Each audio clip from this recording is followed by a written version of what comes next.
Bonjour à tous, mon nom est Pierre-Luc Lisotte, je suis ingénieur agricole et agronome. Je suis également producteur au vin au Bas-Saint-Laurent. Je participe au développement de l'outil de caractérisation de gaz à effet de serre du projet Agri-Climat phase 2. Et aujourd'hui, j'ai l'opportunité de vous parler des émissions de gaz à effet de serre issues de l'agriculture québécoise. Cette présentation est divisée en 3 sections. En premier lieu, je vais discuter des différents gaz à effet de serre et leur potentiel de réchauffement. Ensuite, je parlerai des principaux secteurs d'émissions de gaz à effet de serre au Québec et je vais conclure avec les différentes sources, les postes d'émissions qui sont pris en considération lors de la réalisation d'un bilan de gaz à effet de serre à la ferme. Au niveau des gaz à effet de serre, que ce soit pour un inventaire à la ferme ou bien un inventaire provincial ou national, 3 principaux gaz sont pris en considération. Il existe un assez grand nombre de gaz à effet de serre, mais c'est vraiment ces 3 principaux gaz qui sont quantifiés. Le premier gaz, dioxyde de carbone, CO2. Deuxième gaz, méthane, CH4. Troisième gaz, protoxyde d'azote, qu'on peut également appeler oxyde nitreux, le N2O. La principale source de dioxyde de carbone à la ferme, c'est l'utilisation d'énergie. Donc, dès qu'on utilise un carburant à la ferme, le processus de combustion d'un carburant doit être la première source de CO2 sur la ferme. Carburant diesel dans le tracteur pour les opérations culturales, mais ça peut être également le propane ou le gaz naturel qu'on peut utiliser pour le chauffage des bâtiments ou bien le séchage du grain. Au niveau du méthane, 2 principales sources à la ferme, soit la fermentation entérique et l'entreposage des fumiers. Au niveau de la fermentation entérique, c'est la digestion des aliments par les ruminants qui va former, qui va émettre le méthane, alors qu'au niveau de l'entreposage des fumiers et des lisiers, c'est le processus de biométhanisation des matières organiques contenues à l'intérieur de ces fumiers et lisiers qui va former, qui va générer le méthane. Le protoxyde d'azote, le N2O, est émis lors du processus de dénitrification de l'azote. L'azote qui peut être contenu autant dans le fumier durant l'entreposage, fumier lisier, que de l'azote contenu à l'intérieur du sol, donc au niveau de la gestion des sols agricoles. Ces gaz à effet de serre vont avoir différentes durées de vie dans l'atmosphère. Le dioxyde de carbone, le CO2, va généralement avoir une durée de vie de l'ordre de 100 ans, alors que le méthane, on parle de 11,8 années de durée de vie dans l'atmosphère et le protoxyde d'azote, 109 ans. L'autre chose également qui est importante de comprendre, c'est que le méthane et le protoxyde d'azote vont avoir des capacités à retenir la chaleur beaucoup plus élevées que celles du dioxyde de carbone, le CO2. D'ailleurs, le méthane, basé sur le 5e rapport du GIEC, sur une base de 100 ans, va avoir 28 fois la possibilité de retenir la chaleur, de 28 fois le potentiel de réchauffement planétaire en comparaison à celui du CO2. Le protoxyde d'azote, puissant gaz à effet de serre, va avoir 265 fois la capacité de retenir la chaleur en comparaison au CO2. Ça veut dire que 1 tonne de protoxyde d'azote va équivaloir à l'émission de 265 tonnes de CO2 dans l'atmosphère. Ici, j'ai parlé en fait de compte de potentiel de réchauffement sur une base de 100 ans et sur une base également du 5e rapport du GIEC qui date de 2013. C'est le GIEC, soit le groupe intergouvernemental sur l'évolution du climat qui balise les potentiels de réchauffement, la valeur de potentiel de réchauffement à utiliser pour les différents gaz. Le 5e rapport a été mis en 2013, comme je le mentionnais. Il y a un 6e rapport qui a été partiellement publié à l'automne 2021. Il y a certains changements qui sont faits au niveau des potentiels de réchauffement globaux du méthane et du protoxyde d'azote. Le méthane demeure relativement de l'ordre de 28 en termes de potentiel de réchauffement ou de capacité à retenir la chaleur en comparaison au dioxyde de carbone, CO2. Cependant, il y a une distinction qui se fait au niveau du méthane issu ou non des énergies fossiles. Au niveau du protoxyde d'azote, le N2O, dans le 6e rapport, il y a une légère correction qui se fait, soit une augmentation du potentiel de réchauffement qui passe de 265 à 273 Pourquoi ces ajustements sont faits d'un rapport à l'autre? En fait, c'est les nouvelles connaissances qu'on a au niveau des gaz et également des nouvelles connaissances qu'on a sur l'effet des gaz sur le réchauffement planétaire, sur les changements climatiques, qui fait en sorte que certains réajustements sont faits au niveau des potentiels de réchauffement globaux de ces gaz. Une fois qu'on a quantifié à l'échelle de la ferme, mais également à l'échelle provinciale, nationale, les émissions de protoxyde d'azote et de méthane, ce qu'on fait, c'est qu'on va prendre ces grammes, kilogrammes, tonnes d'émissions de protoxyde ou de protoxyde d'azote ou bien de méthane, puis on va les multiplier par leur potentiel de réchauffement pour ramener le tout sur une même base, soit une équivalence CO2. Donc, on va multiplier notre protoxyde d'azote par 265 pour ramener sur une base de CO2. Même chose pour le méthane. On va multiplier nos émissions de méthane par 28. On additionne le tout et on obtient des équivalents CO2. Donc, à la fin d'un bilan, le chiffre qui va en fait exprimer nos émissions à la ferme va être en termes de, généralement, tonnes d'équivalent CO2 produits à la ferme. Notre bilan, nos tonnes d'équivalent CO2 produits à la ferme, émis à la ferme, peut ensuite être divisé par une unité de production. Et le fait de diviser nos émissions par une unité de production, on va parler maintenant d'intensité d'émissions. Ce sont des unités fonctionnelles qui nous permettent en fait de comparer entre fermes type, mais également entre productions. Donc, si on a un bilan avec X tonnes d'équivalent CO2, on peut diviser par le nombre de kilos carcasses produits, comme par exemple si on est en bovin de boucherie ou si on est un producteur ovin. On peut également diviser par le nombre de tonnes de céréales produites, diviser nos émissions par la superficie cultivée, par la quantité de lait produit en termes de kilogrammes de lait corrigé selon la teneur en protéines et la teneur en gras du lait. Donc, ça nous permet ici de pouvoir comparer par rapport à certaines références. Ici, dans le graphique, on peut voir, c'est un peu l'exercice qui a été fait. On a comparé on a pris les émissions sous forme d'équivalent CO2 qu'on a divisé par des grammes de protéines produites. Et pour le bœuf, l'agneau, crustacés, c'est des émissions par 50 grammes de protéines produites plus élevées que le fromage, le porc ou le poisson d'élevage, etc. Au niveau des principaux secteurs d'émissions de gaz à effet de serre au Québec, le premier secteur qui va émettre le plus de GES au Québec est celui des transports. D'ailleurs, en 2019, les transports correspondaient à 43,3 % de l'ensemble des GES émis par la province. En deuxième position, le secteur industriel avec 29,4 % en 2019.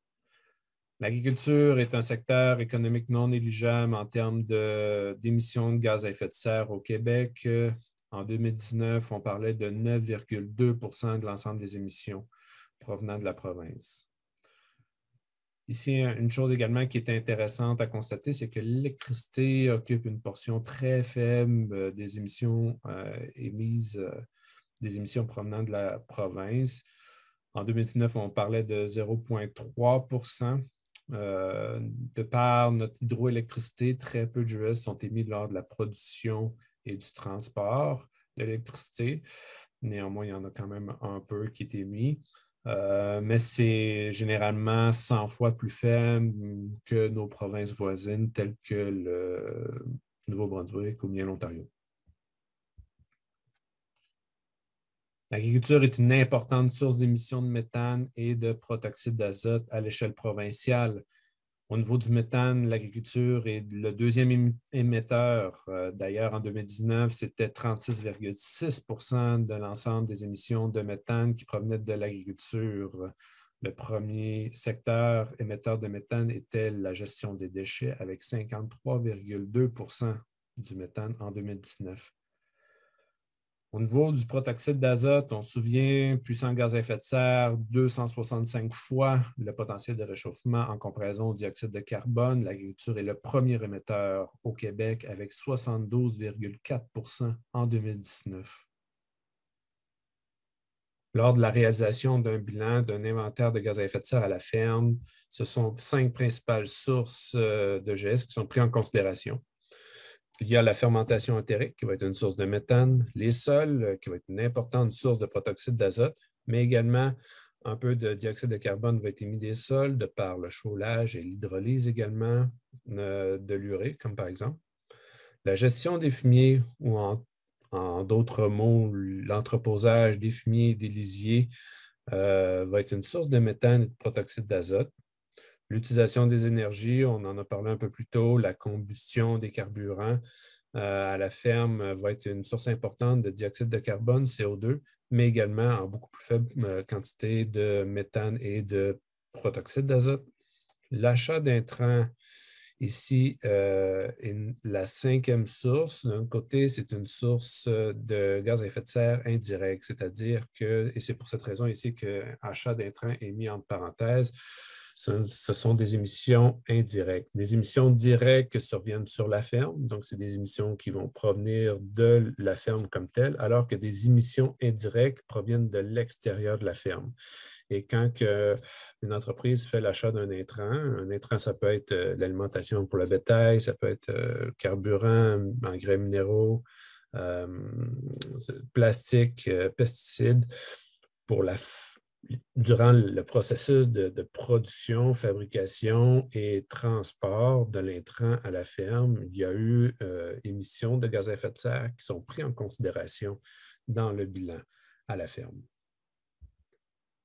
Si on regarde un peu plus en détail les différentes sources de gaz à effet de serre lors de la réalisation d'un bilan, il y a la fermentation entérique. La fermentation entérique va être la première source de méthane en agriculture. Ça va être également un poste très important en termes de quantité de GES émis à la ferme pour les entreprises faisant l'élevage de bovins laitiers, de bovins de boucherie, ovins caprins. Donc, les fermes d'élevage de ruminants, généralement, la fermentation entérique va être un des premiers postes en importance de gaz à effet de serre à la ferme.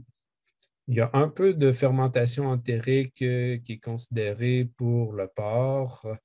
Le coefficient d'émission pour le porc est cependant là, très faible. Et pour le secteur avicole, donc les poules, les coqs d'Inde, dindons, en fait, le coefficient d'émission là, en termes de fermentation entérique est nul, est de 0. Donc, aucune fermentation entérique pour ce qui est du secteur avicole.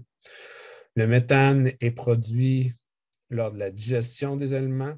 Donc, la fermentation provenant, le méthane provenant de la fermentation entérique est émis lors de la digestion des aliments. C'est la décomposition, la fermentation des aliments dans le rumen par les micro-organismes qui va générer des émissions de méthane. Au niveau des sols agricoles, les sols agricoles, c'est une source importante de protoxyde d'azote à la ferme.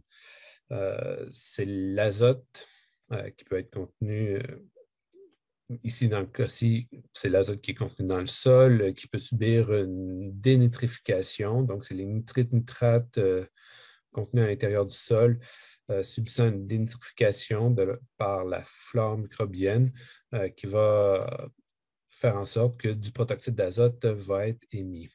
Et le processus de dénitrification survient lorsque le sol est en condition d'anaérobie, c'est-à-dire avec peu d'oxygène, comme par exemple lorsque le sol est humide. Les émissions de protoxyde d'azote provenant du sol vont être proportionnelles à la quantité d'azote qu'il y a dans le sol. Autre chose également, c'est que la dénitrification va être également amplifiée selon les conditions d'anaérobie. Donc, plus on va être en condition d'anaérobie, c'est-à-dire avec peu d'oxygène dans le sol, plus l'azote qui est contenu dans le sol va être enclin, va être susceptible de subir une dénitrification et l'émission de protoxyde d'azote. Donc, qu'est-ce qui peut faire en sorte qu'on va avoir des conditions d'anaérobie dans le sol? Les précipitations importantes. Donc, lorsqu'on est dans une période de l'année où on a davantage de précipitations, c'est davantage de protoxyde d'azote qui va être formé, émis par l'azote qui est contenu dans le sol. L'autre chose également, au niveau du climat, ici au Canada, dans l'Est, on a davantage de précipitations au courant de l'année en comparaison à l'Ouest canadien. Ce qui fait en sorte que généralement, les émissions de protoxyde d'azote pour les provinces de l'Est sont plus importantes que pour les provinces de l'Ouest du Canada. Autre condition également qui peut, en fait, autre situation qui peut générer des conditions d'anaérobie dans le sol, c'est l'humidité élevée du sol. Donc, des sols qui vont être moins bien drainés, des sols qui vont être humides de par la topographie, la présence de cuvettes, ça va être des zones de champs qui vont davantage émettre de protoxyde d'azote comparativement à des zones plus secs là, de sol. La faible aération, donc des sols qui vont avoir une faible aération, une forte densité, une forte compaction, ça va être des sols qui vont produire davantage de protoxyde d'azote. Également les sols lourds. Globalement, les sols lourds vont produire davantage de protoxyde d'azote que les sols légers. Fond de la neige et dégel du sol, c'est vraiment un moment plutôt critique là, au niveau des émissions de protoxyde d'azote. C'est environ 63 des émissions annuelles qui vont être émises durant la fonte de la neige et du dégel du sol. Ce qui survient est que lors du dégel du sol, bon, lorsque le sol gèle durant l'hiver, c'est comme si le sol se scellait, mais il y a quand même une activité microbienne et une dénitrification qui peut survenir même durant les mois plutôt froids là, de l'hiver. Donc, lorsque le sol dégèle, c'est l'effet de briser ce scellant du sol et ce qui amène une forte émission de protoxyde d'azote.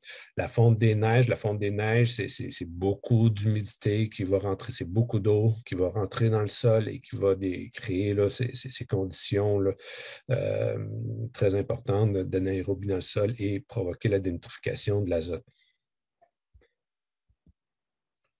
Donc, on l'a mentionné, les émissions de protoxyde d'azote, ça va être proportionnel à la quantité d'azote qu'il y a dans le sol. Lorsqu'on dresse le bilan à la ferme, on va prendre en considération les ajouts, mais également les pertes d'azote au sol. Au niveau des ajouts, il y a l'application d'engrais azotés, que ce soit sous forme minérale ou bien sous forme organique. Organique, c'est-à-dire les fumiers lisiers qui sont appliqués au sol.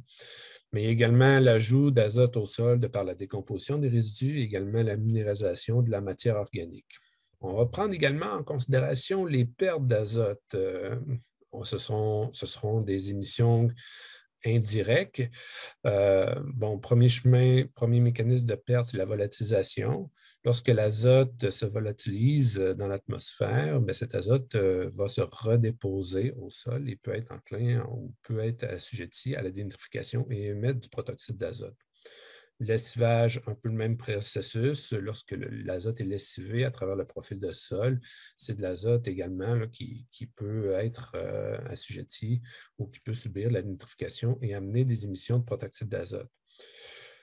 La volatilisation et le lessivage, ce sont des mécanismes de perte d'azote au niveau de la culture. Donc, l'azote, c'est des sorties d'azote, des pertes d'azote à l'échelle du champ, à l'échelle de la culture, mais c'est de l'azote qui demeure dans l'écosystème, qui peut subir la nitrification et émettre du protoxyde d'azote. Donc, c'est pour ces raisons, un peu comme l'achat d'intrants, c'est des émissions indirectes qui sont prises en considération dans le bilan de gaz à effet de serre à l'échelle de la ferme. Au niveau de l'entreposage des fumiers, c'est une source assez importante de méthane à la ferme. Dès qu'on fait, en fait, c'est la gestion des fumiers. Dès qu'on fait l'entreposage de fumiers lisiers, ces fumiers lisiers peuvent émettre du méthane, du protoxyde d'azote. C'est un peu la réaction qui va faire en sorte d'émettre du méthane est similaire à celle de l'azote, c'est-à-dire que c'est dans des conditions d'anaérobie que les matières organiques contenues à l'intérieur des lisiers et des fumiers vont se biométhaniser. Et vont former, vont émettre du méthane.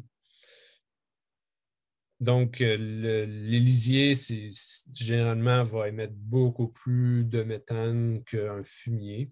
Le fumier doit être vraiment détrempé là, pour émettre là, du méthane à la hauteur de ce que peut faire le lisier.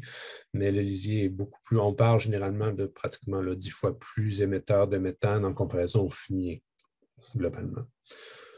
Donc, le méthane, on l'a mentionné, provient de la méthanisation des matières organiques contenues à l'intérieur des lisiers et des fumiers. Protoxyde d'azote, c'est le même processus, en fait, que l'azote contenu dans le sol. Donc, l'azote contenu à l'intérieur des fumiers et des lisiers peut subir une réaction de dénitrification et émettre du protoxyde d'azote en conditions d'anaérobie. L'utilisation des énergies, c'est une importante source de dioxyde de carbone en agriculture. La réaction comme telle, la réaction chimique de combustion d'un carburant, que ce soit le diesel dans le tracteur ou bien le gaz naturel ou le propane pour le chauffage des bâtiments ou le séchage des grains, va former principalement du dioxyde de carbone, du CO2, et également en beaucoup moindre quantité du méthane, du protoxyde d'azote. On va prendre également en considération dans l'utilisation des énergies à la ferme, le CO2 qui est émis, encore là de façon indirecte, par l'utilisation de l'électricité. L'utilisation de l'électricité à la ferme n'émet pas de dioxyde de carbone, mais d'un autre côté, pour produire et acheminer l'électricité à la ferme, il y a un peu d'émissions qui vont survenir là, au niveau de la production et de l'acheminement de l'électricité à la ferme et qui est pris en considération dans le bilan. Mais c'est comme on discutait un peu plus tôt là, au niveau de la répartition ou les secteurs les plus émetteurs au Québec. Ici au Québec, c'est très peu d'émissions qui sont liées comme telles à la production ou au transport d'électricité en comparaison à d'autres provinces là, au Canada. L'achat d'intrants pour l'exploitation de la ferme est également pris en considération dans le bilan, dans la réalisation d'un inventaire à la ferme. C'est des IGS qui sont indirects. Donc, il faut un peu s'imaginer, en fait, là, une cloche de verre qu'on va mettre au-dessus de l'entreprise agricole, incluant les bâtiments, les champs. Donc, en mettant cette cloche de verre-là, toutes les émissions qui vont survenir à l'intérieur de la cloche de verre vont être considérées comme des émissions indirectes. Puis les émissions qui vont survenir à l'extérieur de la cloche de verre vont être des émissions indirectes. Quand un producteur achète des intrants, peu importe le type d'intrant, il y a des émissions qui vont survenir par la production, la fabrication, le transport également de ces intrants-là à la ferme, et ces GES sont pris en considération dans le bilan. Au niveau de l'achat des aliments, ça peut être aussi autant du maïs-rond, du tourteau de soya, le minéral, le supplément cubé. Donc, tous les aliments qui vont être achetés à l'extérieur de la ferme, on va associer des équivalents, un indice ou un coefficient de CO2 par tonne, par exemple, d'aliments achetés, qui va prendre en considération la production, la fabrication et le transport de l'aliment à la ferme.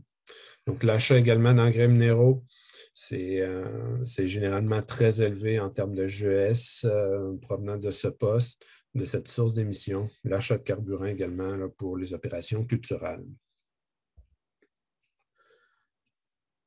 On comprend que, bon, en fonction des 5 sources de gaz à effet de serre, la répartition des gaz ou la portion de gaz à effet de serre provenant de chacune des sources va être variable selon l'entreprise. Une entreprise en grande culture ou une entreprise en production végétale, en grande culture, maraîchère, horticole, n'aura pas comme telle d'émissions provenant de la fermentation entérique. Mais d'un autre côté, c'est des entreprises qui peuvent quand même avoir, comme par exemple, des émissions liées à la gestion des sols. Supposons que je suis un producteur de grande culture et j'achète des fumiers que je vais entreposer sous forme d'amas au champ pendant une période de temps avant de les pendre au champ. L'entreposage des fumiers comme tel sur mon entreprise va émettre du méthane et du protoxyde d'azote qui seront comptabilisés dans le diagnostic qui sera réalisé, dans le bilan bilan, l'inventaire qui sera réalisé à la ferme. Donc, dépendamment du type de production, de gestion des fumiers qu'il peut y avoir, la gestion de l'azote au champ, l'achat des intrants, la répartition comme telle des différentes sources d'émissions va être variable d'une entreprise à l'autre. En conclusion, au niveau des gaz à effet de serre, il y a 3 principaux gaz à effet de serre qui sont considérés au niveau de la réalisation d'un inventaire à la ferme. Il y a le dioxyde de carbone, CO2, le méthane, CH4 et protoxyde d'azote, N2O. Il faut se rappeler que le méthane et le protoxyde d'azote ont des capacités à retenir l'énergie, donc des potentiels de réchauffement globaux plus importants que celui du dioxyde de carbone, le CO2, soit 28 pour le méthane et 265 fois la capacité à retenir la chaleur en comparaison au dioxyde de carbone pour le protoxyde d'azote, basé sur le 5e rapport du GIEC. C'est le secteur des transports qui émet le plus de GES au Québec. En 2019, on parlait de 43,3 de l'ensemble des émissions totales émises du Québec qui provenaient des transports. L'agriculture est un secteur économique non négligeable en termes de quantité totale par rapport aux émissions provinciales. En 2019, l'agriculture émettait l'équivalent de 9,2 des émissions de GES du Québec. 5 sources sont prises en considération lors de la réalisation d'un bilan de gaz à effet de serre à la ferme, soit la fermentation entérique, les sols agricoles, la gestion des fumiers, l'utilisation des énergies et également l'achat d'intrants qui est un poste de gaz à effet de serre indirect. La réalisation d'un inventaire ou d'un bilan de gaz à effet de serre à la ferme, c'est une étape fondamentale pour mettre en œuvre un plan de réduction de gaz à effet de serre. Ça permet d'identifier nos sources, ça permet de quantifier nos sources, ça permet également de prioriser quelle source ou à quel endroit au niveau des sources, à quel endroit travailler au niveau de la ferme pour réduire les sources qui sont prioritaires. D'un autre côté, il faut tout le temps travailler à l'échelle de la ferme. Donc, ça, c'est très important lorsqu'on met en place ou quand on met en place certaines mesures ou stratégies de réduction de gaz à effet de serre, de travailler à l'échelle de la ferme. Parce que, supposons que je suis en production laitière et bon, je change ma ration pour inclure davantage d'aliments avec de l'amidon pour réduire ma fermentation entérique. Si par le fait même, je change ma rotation des cultures et supposons que je convertis davantage de prairies en maïs en silage pour avoir une ration plus riche en amidon et réduire ma fermentation entérique, bien, la réduction que je peux avoir au niveau des gaz à effet de serre de ma fermentation entérique peut être en fait contrebalancé par davantage d'émissions de protoxyde d'azote du fait d'avoir changé ma rotation de culture et d'avoir converti des plantes fourragères pérennes en maïs en silage.